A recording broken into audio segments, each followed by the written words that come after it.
In an exclusive interview in Italy, Somali President Hassan Sheikh Mohamud issued a warning to Ethiopia regarding the implementation of a contentious port agreement brokered with the breakaway region of Somaliland. Hassan Sheikh Mohamud asserted that Somalia would not succumb to any pressure exerted concerning the breakaway region.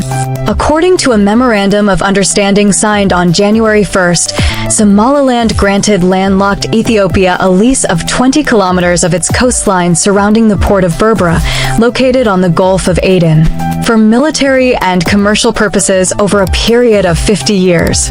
Please subscribe and like the video. Let's view this together. Mr. President, speaking about Somalia, we saw the agreement that the government of Ethiopia did with Somaliland about the harbor. What are the reasons that you believe stand behind this agreement? Why they did it? What may be the consequences? And how do you believe that your government could stop this from happening? Thank you very much. First of all, Somalia and Ethiopia are two neighboring countries. And we are not neighbors by choice. We are neighbors by brought by the eternal. We have 1,700 kilometers of border. This border is not marked. It's a provisional border. If you go to the map, you will see it's a cut. It's not a direct line. And being a neighbors, we have a history of 600 years. That history was a very, very violent history. Jihad, crusade on both sides was led. But that chapter of history ended in 1990 when both this Ethiopian state and the Somali state collapsed. Siad Barre of Somalia and Mengistu Haile Mariam of Ethiopia, they ran away from the two countries, and the two countries went into a civil war, and then we came back. So we Somalis, when we reestablished the Third Republic, which is running Somalia today in 2000, our understanding was we closed that chapter. So we're going to open a new chapter of economic integration, new chapter of borderless territories, new chapter of supporting each other.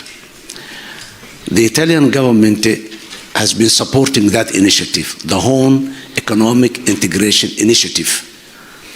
And the Prime Minister Meloni, she came to Addis Ababa, and we have a trilateral meeting in Addis Ababa, Somalia, Ethiopia, and Italy.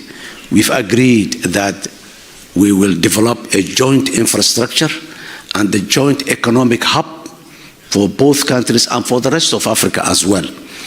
And the Prime Minister has promised that Italy will support that initiative, and Italy will advocate that initiative within Europe as well. So it was good. Then we have a second meeting here in Rome again. So that was the environment that we have been working. That was the hope, and that was the future we have been envisioning. Unfortunately, 1st January this year, this thing happened. Somaliland, yes, they claim that they break away from Somalia, but that was the case for the last 31 years. And no one country in the world has recognized Somaliland. No, IGAD has not recognized it. AU has not recognized it. The Arab League, which we are part, has not recognized it. And Ethiopia has not recognized it for 30 years. Out of blue, it just happened now. I cannot explain why, but there are a lot of speculations. Somalia is just turning the corner and coming back to its rightful position. So do it before it become a strong country, or again back to its position, may be one of the ideas. Maybe other ideas. But what I know is that Ethiopia has no capacity at all to build a naval base and a port and a corridor of highways and terrain and all this. There must be a hidden hand behind this initiative, but it will come out. The government of Somalia, the Federal Republic of Somalia has rejected the idea. We go into IGAD. IGAD has rejected, the AU and the United Nations and the EU as well. All has rejected by respecting the international law, a sacrosanct principle that says the sovereignty and the territorial integrity of each member state has to be respected. That is where the situation is. And this is a time, you know, in 2006, when the Islamic Courts Union, a group of Islamists, took over many parts of Somalia, Ethiopia intervened in Somalia. They sent 50,000 troops to Somalia, and they go all the way to Mogadishu. Because of that intervention, these terrorist groups, extremist groups, they were within the Islamist groups, but they were not out and they were not prominent. Because of that intervention, now they got up and they took the old idea of jihad and all this, and then they also have attracted the ultra-nationalists, whom whenever they heard Ethiopia become so agitated. And that was the biggest war that happened there. So again, things cool down. We have been telling the people that there are these opportunities that we had. Now, again, in 2023, it was the year that we have degraded Al-Shabaab to the lowest level in its history of 16 years. They were on the run. And the final defeat of Al-Shabaab was on the horizon. They just come up with this idea. On 1st January, after midday, when they announced this MOU, immediately the Al-Shabaab, they made a press release stating that, you see, they come back now. This is the time. Come, let us defend Somalia. They claim that, yes, we do not recognize the government, but we never compromised the territory of Somalia. We never divided the people of Somalia. There is someone who is saying that I do not recognize Somali government, we do not respect the territorial integrity, and we do not respect the unity of the people of Somalia. So they give Shabaab, as we denied Al-Shabaab because of the ideological war we went with Al-Shabaab. They didn't have the opportunity to recruit at all. The Somali people were up against Al-Shabaab. And I have defined Al-Shabaab as a fish that runs short of water. Fish without water comes. The water was the people.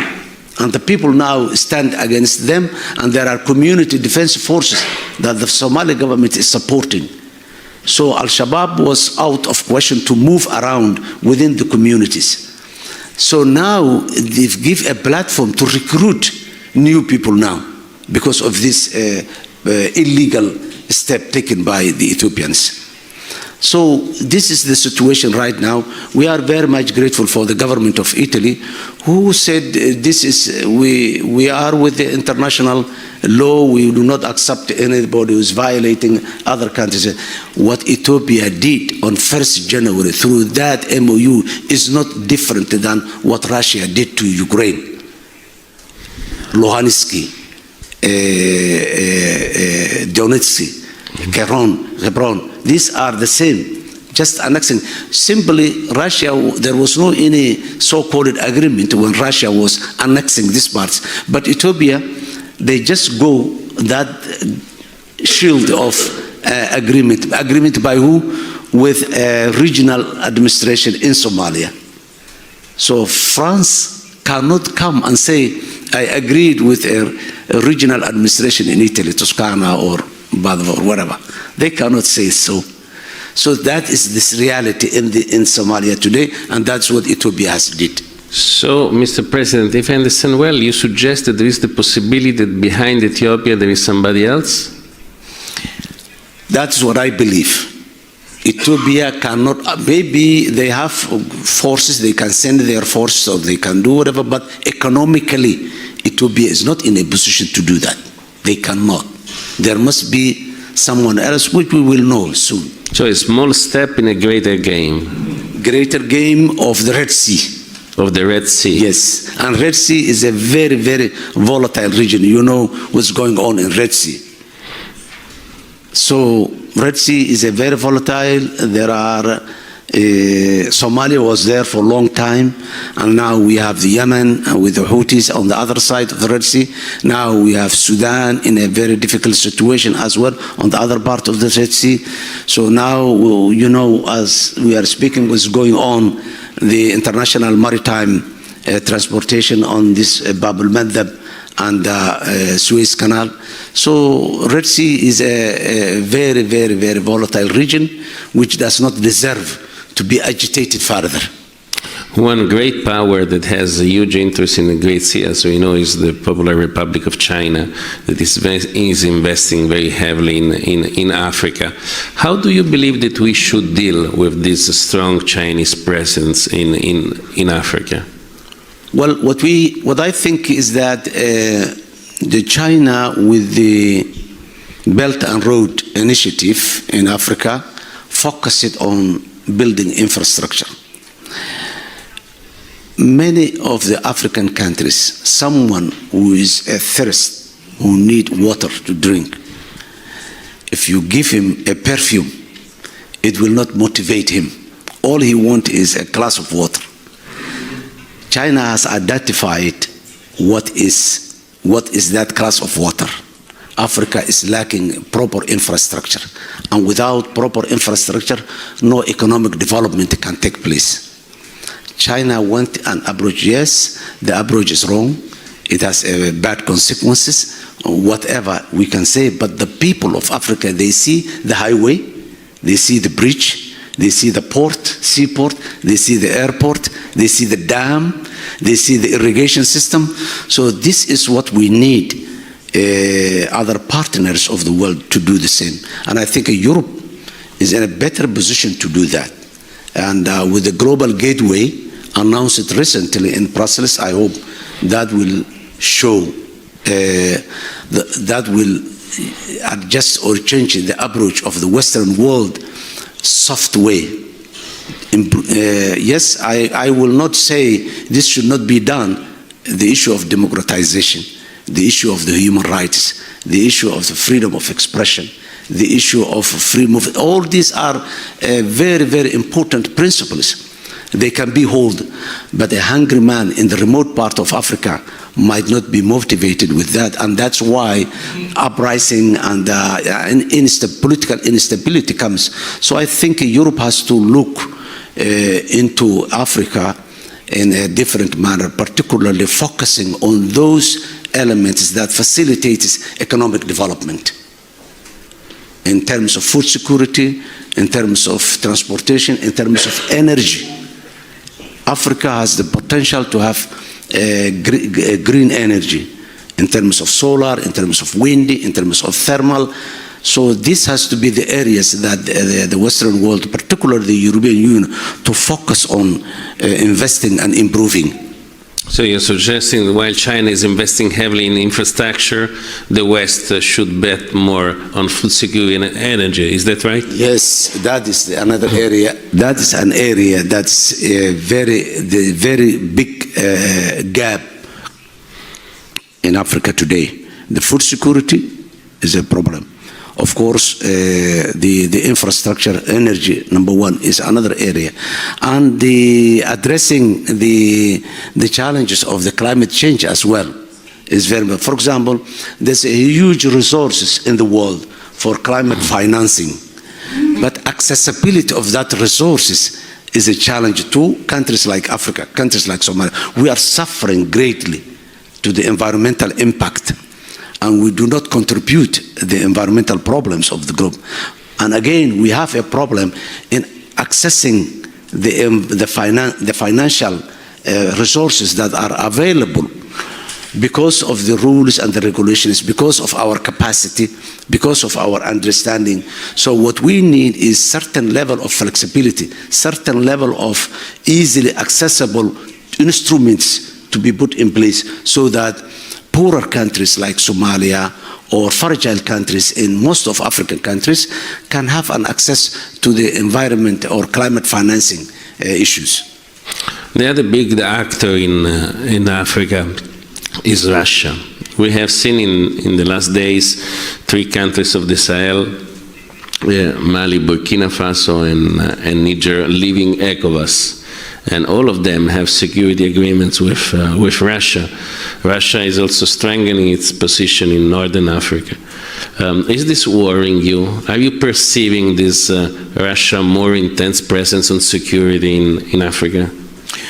Well, yes, there is this security phenomena in Russia. Russia is a big country in the global affairs, but you know, when using a non-state actor as a solution for a state problem, that itself is problematic.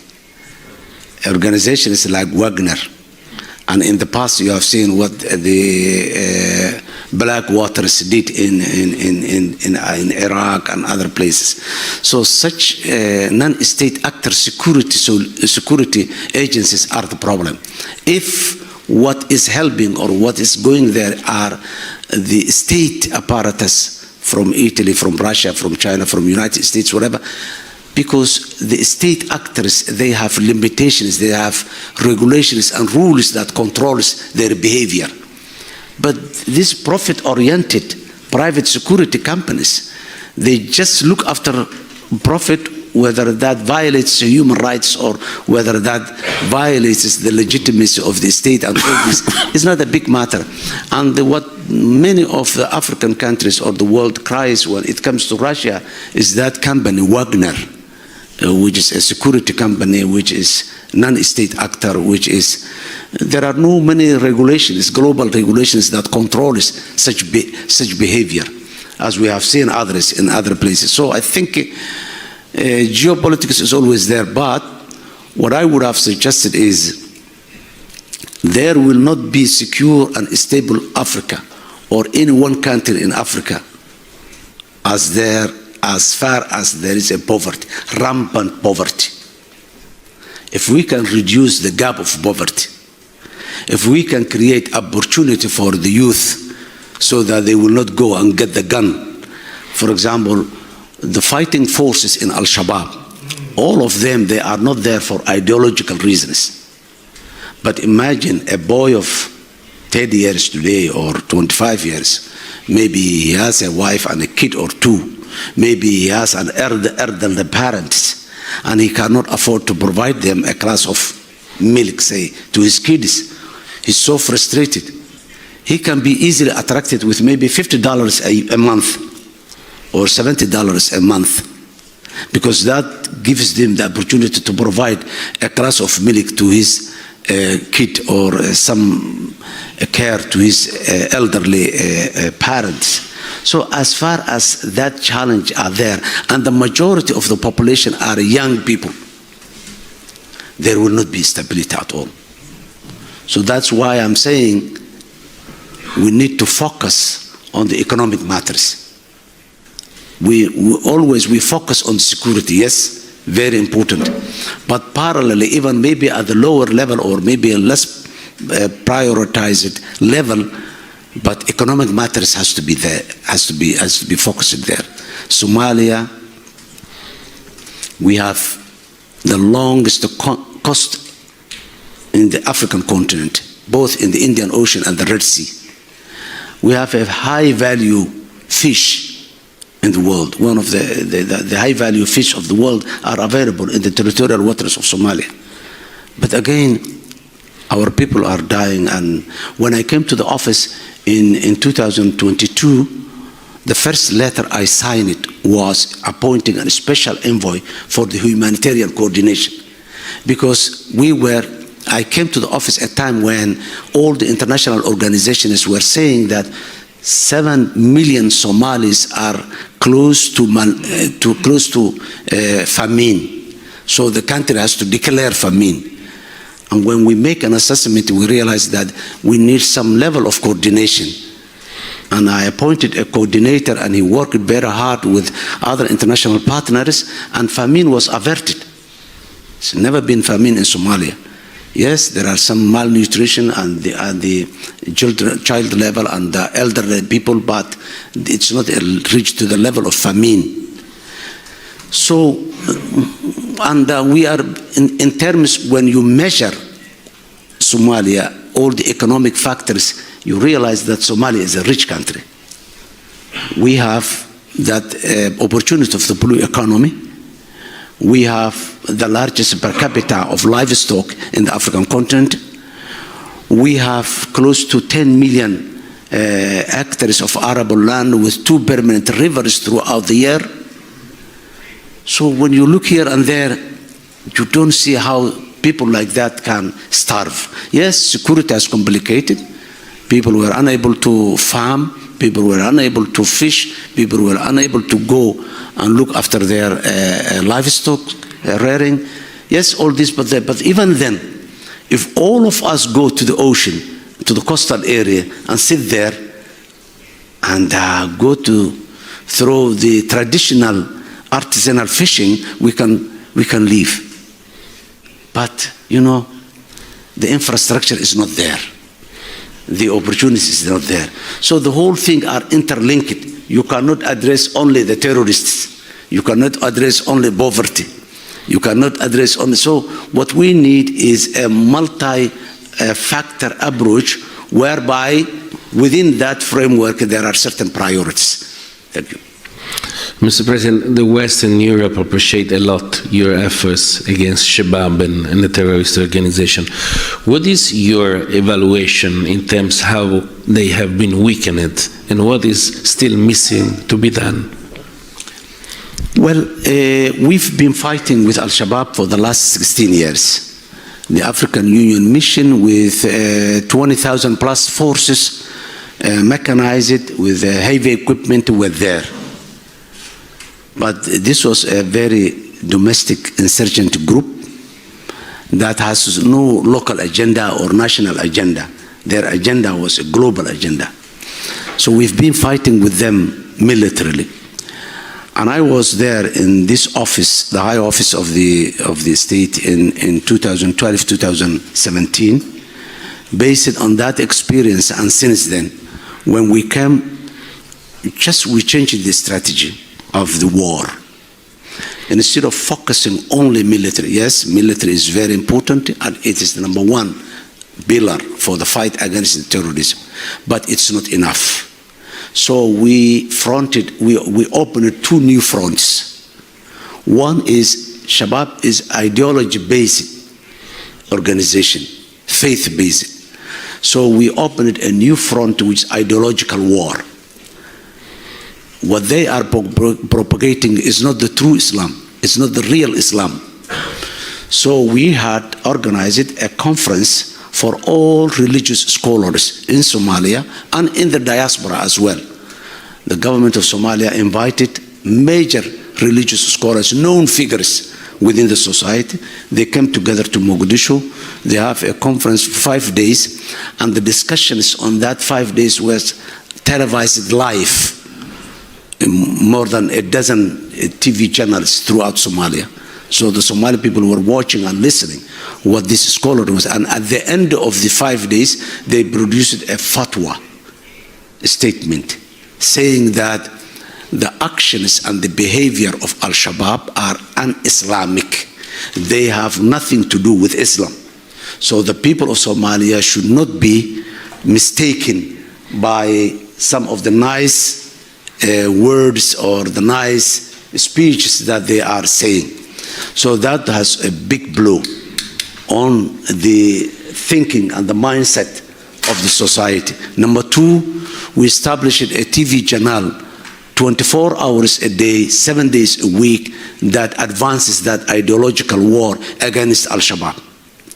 We've organized a distribution of leaflets in the rural area by helicopters so that the people will be given contact numbers so that they can contact directly through the phone.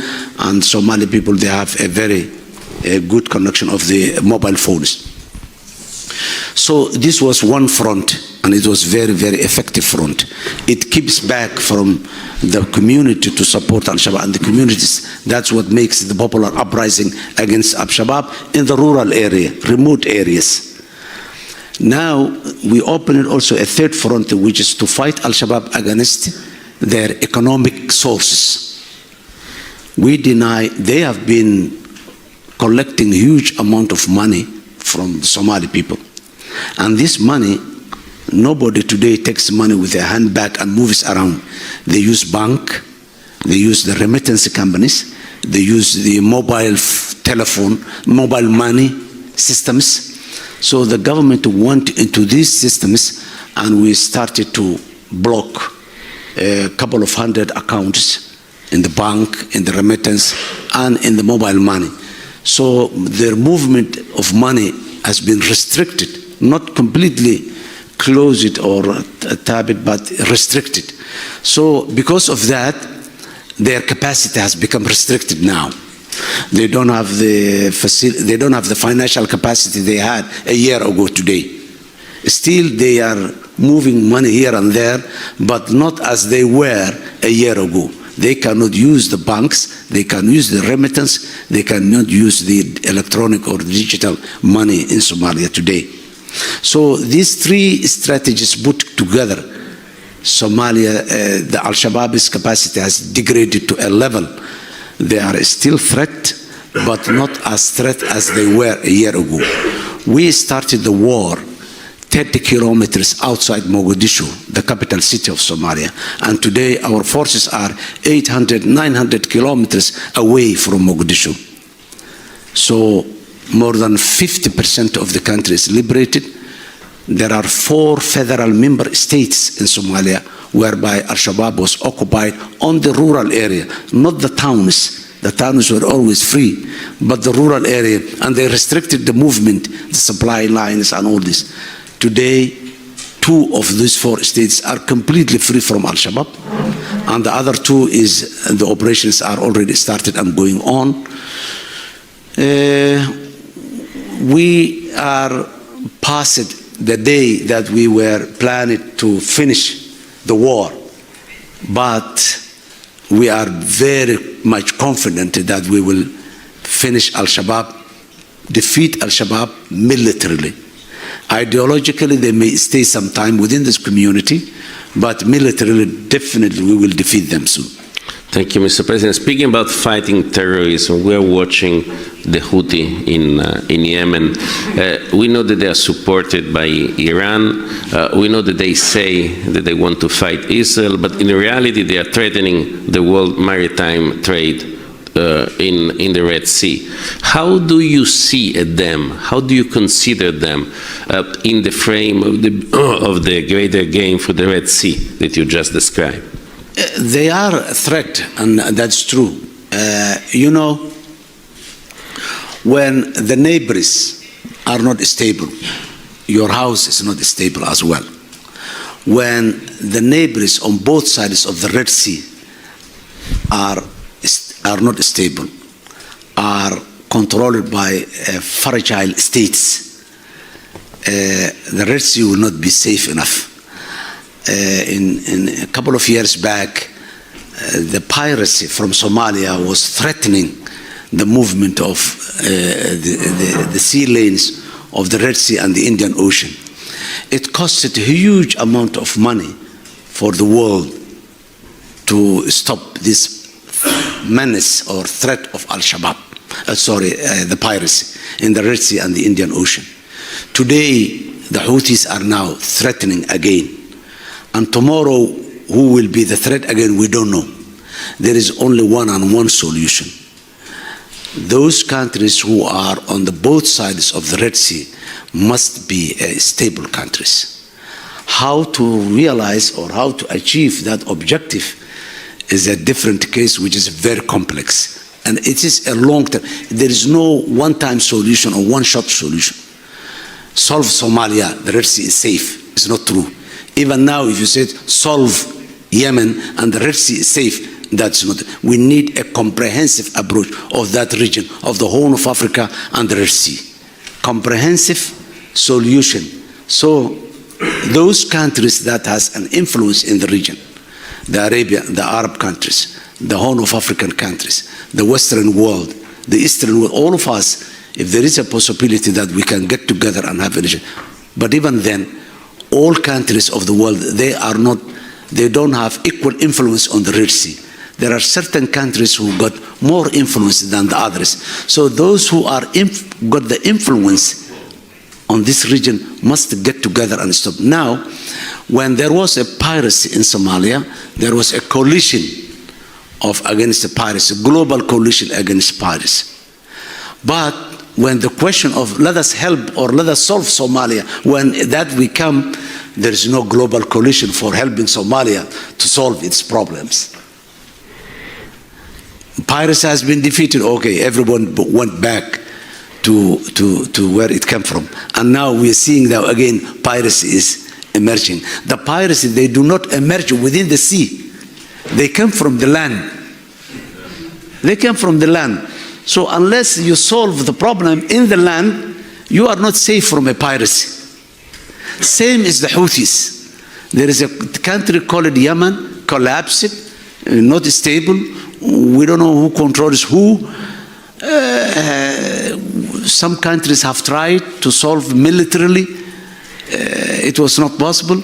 Some of the actors of the region has been maybe excluded, others has been empowered. So, you know, different proxy wars here and there, proxy influences here and there is only creating more problems. So what I suggest is that we need a global comprehensive solution participated by all influential actors. I will not say everybody, but the influential actors.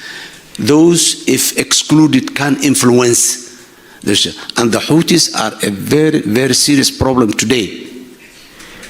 The cause, the reason they are claiming that they are fighting for, maybe is, for some countries, is a reasonable cause. But the way, the violence only breeds another violence. It will never solve a problem. What we need is a diplomatic solution, political solution. Then maybe other solutions of what I was talking about, the economic aspect, the poverty and all this. But the powers of the world, the Western power, particularly the NATO and the European Union, the United States, United Kingdom, and of course, we cannot exclude China and others also. We need to have a serious dialogue and solve. When it comes to the West and China, you solve your problems. The Western, they do not fight with China, and China does not fight with the West. China has economic interest in the West. The West has economic interest. There is a mutual interest between the West and China, for example. Why can't we have a mutual interest when it comes to the area, the Red Sea, or why can't we see it as the interest of everybody? Today, for example, we have some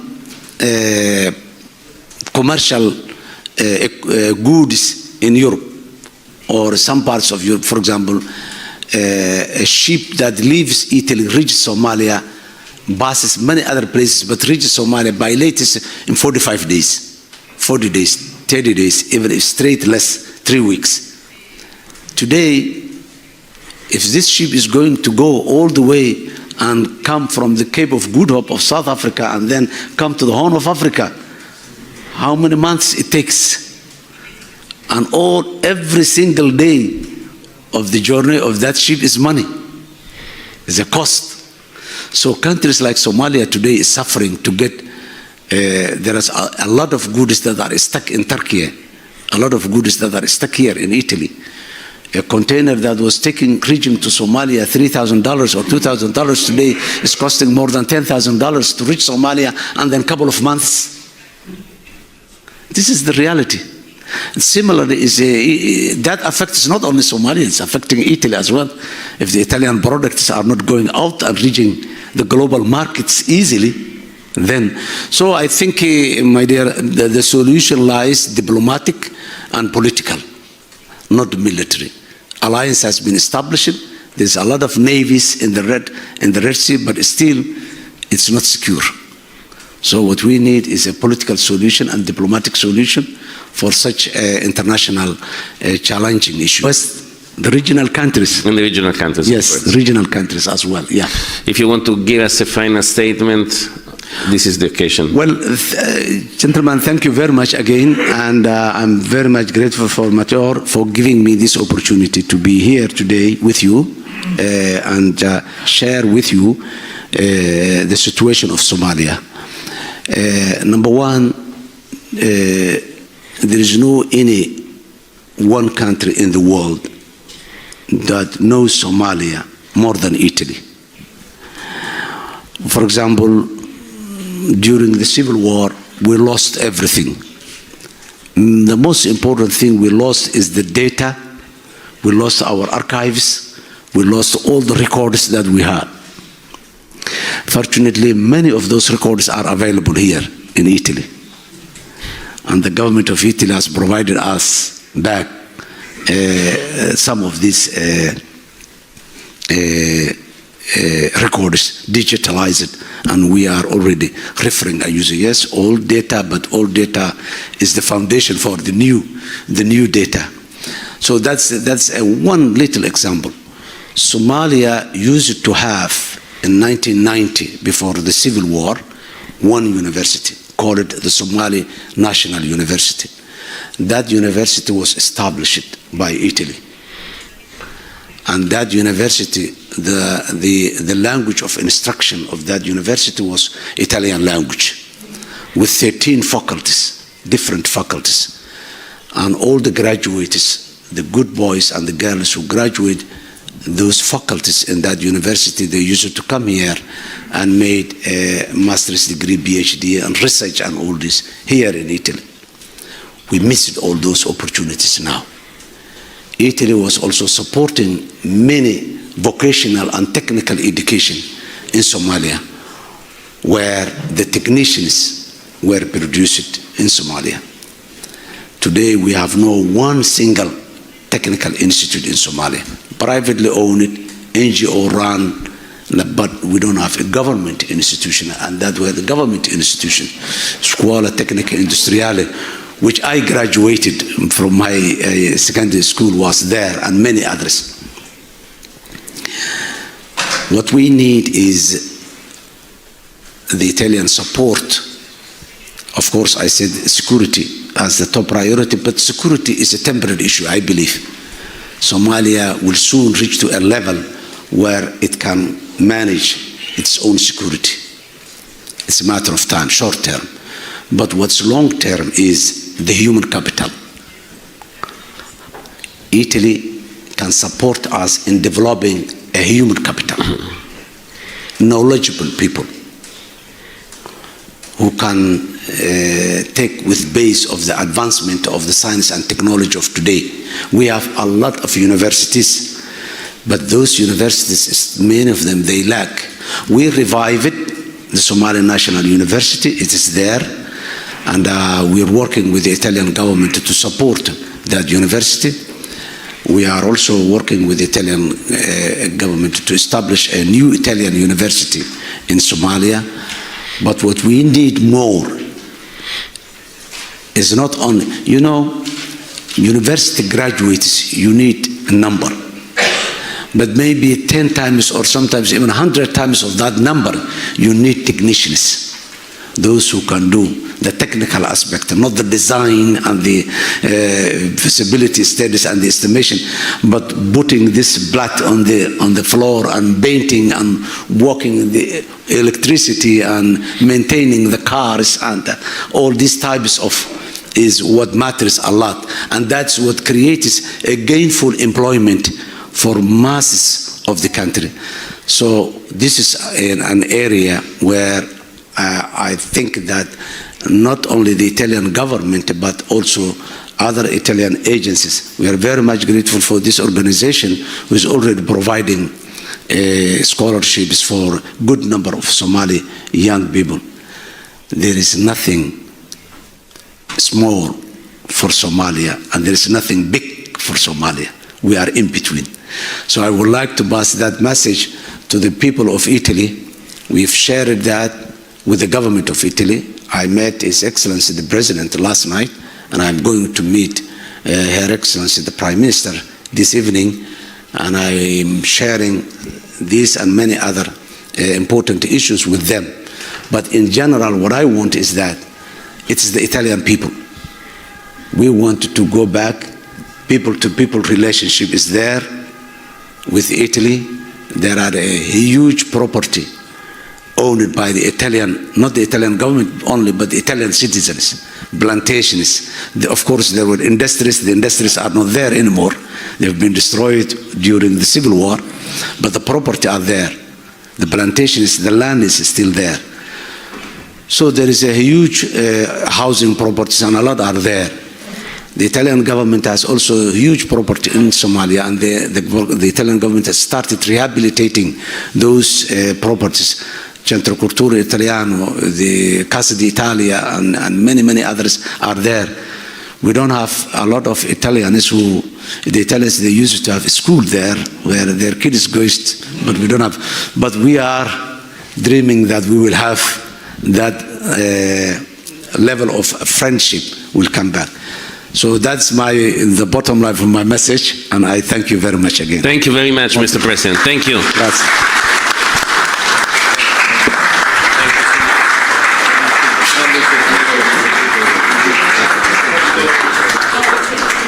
Thank you for watching. Please subscribe and like the video.